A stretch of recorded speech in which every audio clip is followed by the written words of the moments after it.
গোবিন্দের পথকে অবলম্বন করে জীবকে সেবা করো, তবেই তোমার মানব জন্ম সার্থক হবে।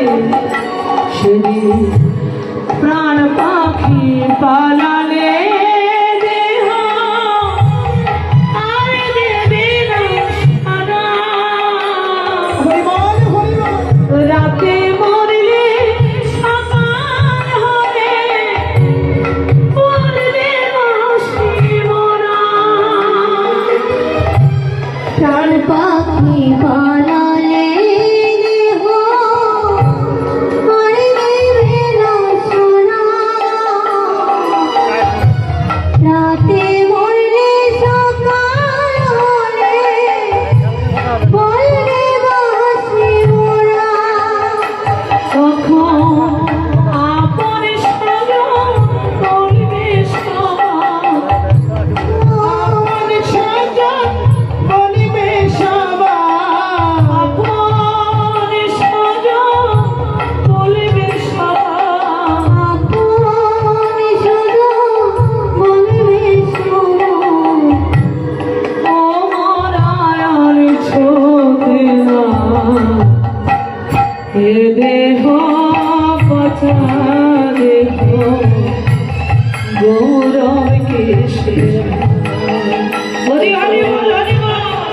এ দেহ পচা দেহ গৌরব কিসের।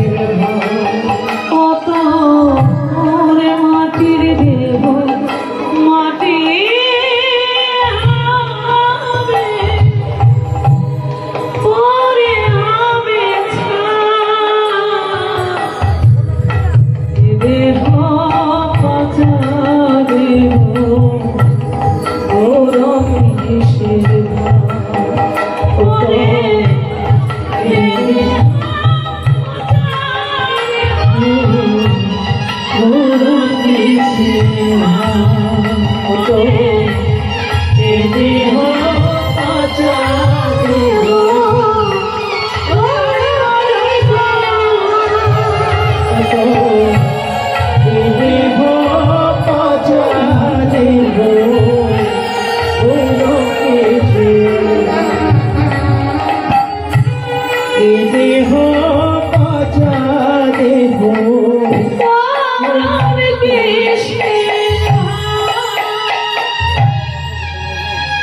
দেহ এই দেহটার কোনো মূল্য নেই, যতক্ষণ পাখি আছে ততক্ষণ তোমার মূল্য আছে।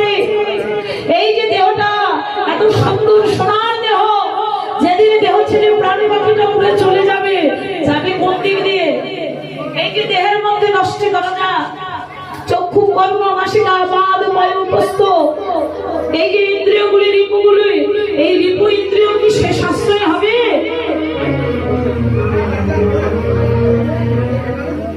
দেখবেন বাবা, মানুষ মারা গেলে লোকে বলে দেখো লোকটা চোখ মেলে মারা গেছে, বোধহয় চোখ দিয়ে প্রাণটা উড়ে চলে গেছে। অনেকেই বাবা হাগুনে মারা যায় বলে মুখ দিয়ে প্রাণটা উড়ে চলে গেছে। সত্যি কি চোখ দিয়ে মুখ দিয়ে প্রাণ যায়? যে ইন্দ্রিয়গুলি ব্যবহার করলে তুমি অনাচারে ব্যভিচারে,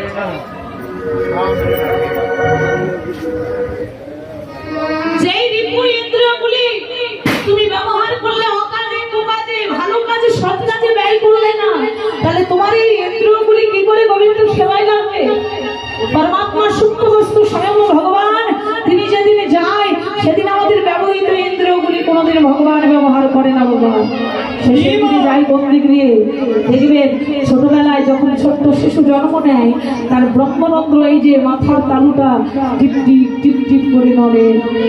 শেষের দিকে যেদিন আমার প্রাণ পাখিটা চলে যাবে, আমার এই ইন্দ্রিয়গুলি দিয়ে যাবে না বাবা, এই যে ব্রহ্মরন্ধ্রের দ্বার দিয়ে শেষের দিকে বিদায় নেবে। দেখো কৃষ্ণ প্রীতি প্রেমানন্দে হরি হরি হরি। সেজন্যই কর্ম ভালো করতে হবে বাবা। কর্ম যদি আমার ভালো হয়, শেষের দিনে আমায় আর নরকে যেতে হবে না। কিন্তু কর্মই যদি ভালো না হয়, কর্ম কি করব? এসেছি, এলাম, সংসার করলাম, ভালো ভালো খেলাম, ভালো করলাম, সন্তান পালন করলাম, তাহলে আমার কর্ম শেষ না গো। ওই যে গোবিন্দ ভজনের জন্য এসেছে, এই দেহটা কৃষ্ণ ভজনযোগ্য দেহ, পরিবার সংসার এগুলো তো উপলক্ষ। আসল লক্ষ্য হলো আমার গোবিন্দের রাঙাচরণ।